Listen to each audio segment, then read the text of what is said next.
Hello everyone, this is your second lecture for the chapter Prophet Muhammad. Last lecture में हमने पढ़ा था कि प्रॉफिट मोहम्मद जो हैं उनकी कब बर्थ हुआ था 571 एडी में मक्का में हुआ था, जो कहाँ पे है, सऊदी अरेबिया में। उनकी मदर का नाम था अमीना और उनके फादर का नाम था अब्दुल्ला। अब्दुल्ला की मीन्स उनके फादर की डेथ उनके जब बर्थ होने से पहले ही हो गई थी और वो उसके बाद अमीना के पास रहे थे, उन्होंने उनकी देखभाल करी थी।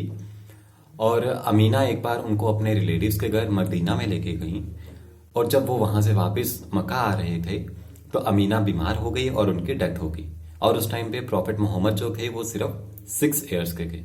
उसके बाद क्या हुआ, स्टार्ट करते हैं। Then the whole responsibility of Muhammad's upbringing fell on the shoulders of his grandfather Abdul मुत्तलिब। उसके बाद जब उसकी अमीना की उनकी मदर की भी डेथ हो गई तो उसके बाद सारी की सारी रिस्पॉन्सिबिलिटी जो मोहम्मद की जो अपब्रिंगिंग होगी, जितनी भी परवरिश होगी, वो सारी की सारी उनके ग्रैंडफादर के ऊपर आ गई, अब्दुल मुत्तलिब के ऊपर। However, when Muhammad was 8, his grandfather also died। और उसके बाद जब मोहम्मद जो थे वो 8 साल के हुए, उसके बाद उनके ग्रैंडफादर की भी डेथ हो गई। But before his death, he left his grandson in the custody of his son, Abu Talib, the elder brother of the deceased father of the Prophet. Deceased means dead, dead person. लेकिन उनकी death से पहले ही, अब्दुल मुत्तलिब की death से पहले ही उन्होंने उनकी मोहम्मद की जो रिस्पॉन्सिबिलिटी थी, कस्टडी थी, वो अबू तालिब को दे दी थी, जो उन्हीं का बेटा था, या जो मोहम्मद के जो फादर थे उनका भाई थे। All the children did Abu Talib have no children of his own. उसके बाद सारे बच्चे पूछ गए हैं नैनी को कि क्या सारे के मीन्स जो अबू तालिब हैं उनका उनके अपने बच्चे कोई नहीं थे। नैनी, no no, he had his own children also but he lived Muhammad like his own child. तो नैनी ने बोला कि नहीं नहीं, ऐसा नहीं है, उनके अपने बच्चे भी थे, लेकिन वो मोहम्मद को भी उसी तरह से प्यार करते थे जिस तरह से वो अपने बच्चों को प्यार करते थे। He took Muhammad with him on his trade journey to Syria. At that time Muhammad was 12। और अबू तालिब ने मोहम्मद को एक बार अपनी ट्रेड जर्नी पे लेके गए सायरिया में, और उस टाइम पे मोहम्मद जो थे वो सिर्फ 12 साल के थे।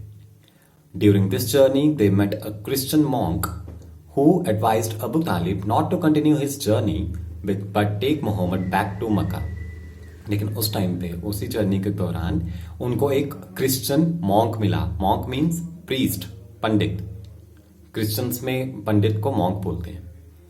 उन्होंने अबू तालिब को एडवाइस किया कि वो अपनी जर्नी जो है वो कंटिन्यू ना करे और मोहम्मद को वापस ले जाए मक्का में। All the children, why did he do so? सारे बच्चे नैनी को पूछते हैं कि उन्होंने ऐसा क्यों बोला। नैनी वो रिप्लाई करते हैं उसके बाद, he told Abu Talib that he had seen in Muhammad all the characteristics of the last prophet that the Bible talks about। तो उन्होंने अबू तालिब को बताया था, क्रिश्चियन मॉन्क ने अबू तालिब को बताया कि मोहम्मद में वो सारी की सारी खूबियां हैं, सारी की सारी कैरेक्टरिस्टिक्स हैं जो लास्ट जो प्रॉफिट हुआ था उनके टाइम पे, जो भी मीन्स ऐसा पर्सन जो गॉड का फरिश्ता होता है, वो सारी की सारी कैरेक्टरिस्टिक्स वो उनके में मोहम्मद में देख पा रहे हैं जो भी बाइबल में कही गई हैं। In order to keep him away from any harm he should return to Mecca.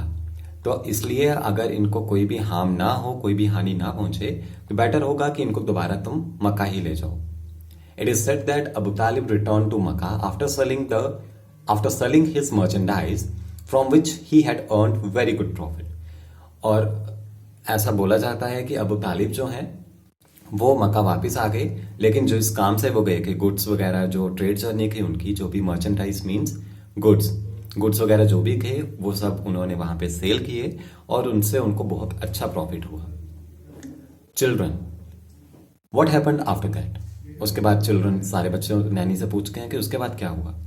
Naini reply करते हैं, well like his uncle Muhammad also adopted trade as his profession.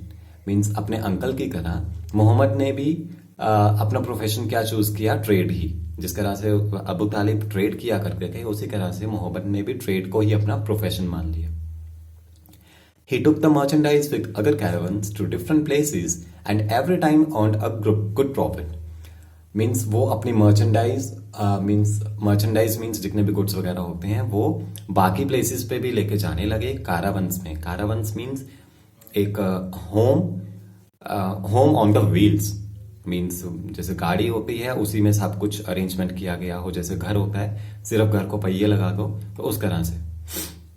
Means वो सब डिफरेंट प्लेसेस पे उनको लेके अपना जो मर्चेंडाइज के गुड्स वगैरह थे अलग अलग जगहों पे लेके जाने लगे और सब जगह से उनको बहुत अच्छा प्रॉफिट हो रहा था. All the people appreciated his honesty, truthfulness and straight forwardness. Means सारे के सारे पीपल उस चीज को एडमायर कर रहे थे, उसको काफी अप्रिशिएट कर रहे थे, प्रशंसा कर रहे थे उनकी ऑनेस्टी की, उनके सच बोलने की और बिल्कुल साफ सीधी बात करने की. वो सारे के सारे लोग उनकी बहुत प्रशंसा कर रहे थे. That time, a rich widow, Khadija, who had heard a great deal about Muhammad's honesty, sent him with her merchandise to Syria. उसी टाइम पे एक बहुत रिच विडो थी खदीजा नाम की, जिन्होंने मोहम्मद की डील के बारे में, बहुत अच्छी डील है उनकी ऐसा सुना था, और उनको अपनी मर्चेंडाइज के साथ सायरिया भेज दिया. हिज सर्वेंट accompanied him, और खदीजा का सर्वेंट ही मोहम्मद के साथ भी गया उनको कंपनी देने के लिए. It was the second time that Muhammad was going to Syria. और ये सेकंड टाइम था जब मोहम्मद जो थे वो सायरिया जा रहे थे. फर्स्ट टाइम गए थे जब अबू तालिब उनको लेके गए थे, उनके अंकल लेके गए थे ट्रेड जर्नी के दौरान, और ये अब सेकंड टाइम वो सायरिया जा रहे थे. On their way, the caravan stopped near a church. A priest there started observing Muhammad very keenly. उसके बाद जब वो रास्ते में ही थे तो जो कारावन थी जिसपे वो अपना सारा सामान लेके जा रहे थे वो एक चर्च के पास रुका और एक प्रीस्ट जो था उनको ऑब्जर्व करने लगा मोहम्मद को. मीन्स बहुत ध्यान से उनको ऑब्जर्व करने लगा. ऑल द चिल्ड्रन, नैनी, was he the same priest who had seen Muhammad for the first time with his uncle. तो सारे बच्चे नैनी से पूछ गए हैं कि ये क्या वही प्रीस्ट है जिसने मोहम्मद को पहले भी देखा था अपने अंकल के साथ. नैनी, no, I don't think so. I don't think he was the same priest. He was somebody else. तो नैनी बोलती हैं कि नहीं, मुझे ऐसा नहीं लगता कि वो सेम प्रीस्ट ही था, वो कोई और थे. Anyway, people got suspicious and begin to shout. और लेकिन फिर भी जो वहाँ के लोग थे काफ़ी डाउटफुल हो गए कि क्या है ये, कौन है ये, क्यों जो प्रीस्ट जो है वो इतनी ध्यान से क्यों इनको ऑब्जर्व कर रहा है. तो वो चिल्लाना स्टार्ट हो गए वहाँ के लोग. The priest took shelter at the roof of the church and from there assured the people that he meant no harm, but was comparing the description of the last prophet as given in the Bible with the features that he had found in Muhammad. तो जो priest थे इतना शोर होने लगा जब, तो वो चर्च के रूफ पे चढ़ गए, मीन्स चर्च के टेरेस पे चढ़ गए और वहां से सब लोगों को एश्योर किया, मीन्स सब लोगों को सुनाया कि इसके लिए कोई भी घबराने की बात नहीं है, ये कोई हार्म नहीं करेंगे. बट वो सिर्फ कंपेयर कर रहे थे जो भी डिस्क्रिप्शंस हैं लास्ट प्रॉफिट की, वो इन मोहम्मद में सब के सब फीचर्स दिखाई दे रहे हैं जो भी बाइबल में कहे गए हैं.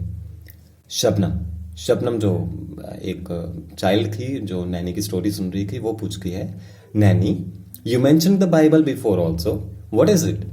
तो वो नैनी को पूछती है कि नैनी, आपने बाइबल का जिक्र पहले भी किया, वो क्या चीज है. Nanny, oh, I am sorry, I forgot to tell you, the Bible is the religious book of the Christians, the followers of Jesus Christ. तो नैनी बोलती हैं कि ओ सॉरी, मैं भूल गई तुम्हें बताना कि जो बाइबल जो है वो रिलीजियस बुक है क्रिश्चियंस की. जो क्रिश्चियंस कौन है? Followers of Jesus Christ. सारे बच्चे बोलते हैं, ऑल द चिल्ड्रन, ओह. जब नैनी उनको सुना देती है फिर कहते हैं अच्छा ठीक है. फिर नैनी वो बताती हैं, the priest was in no doubt that Muhammad was going to be that last prophet. जो प्रीस्ट जो था उसको ये बिल्कुल डाउट नहीं था कि जो ये मोहम्मद जो हैं ये लास्ट प्रॉफिट होंगे, मीन्स इस अर्थ पे ये लास्ट प्रॉफिट होंगे. On hearing this, the people felt relieved and after selling his merchandise, Muhammad returned to Mecca. और उसके बाद जब ये सब चीज़ें सुनी तो जो वहाँ के लोग थे वो काफ़ी रिलैक्स फील किया उन्होंने, और अपनी मर्चेंडाइज बेचने के बाद मोहम्मद जो थे वापस चले गए मक्का में। Khadija's servant talked very high to Muhammad's honest dealings during his trade trip to Syria.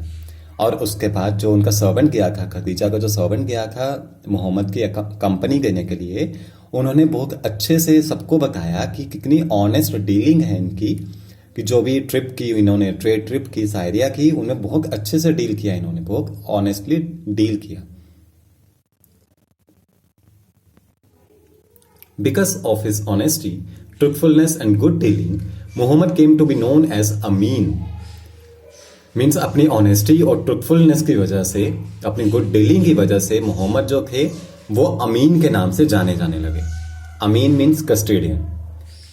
Khadija was so impressed that she decided to marry him. At that time she was 40 and Muhammad was only 25.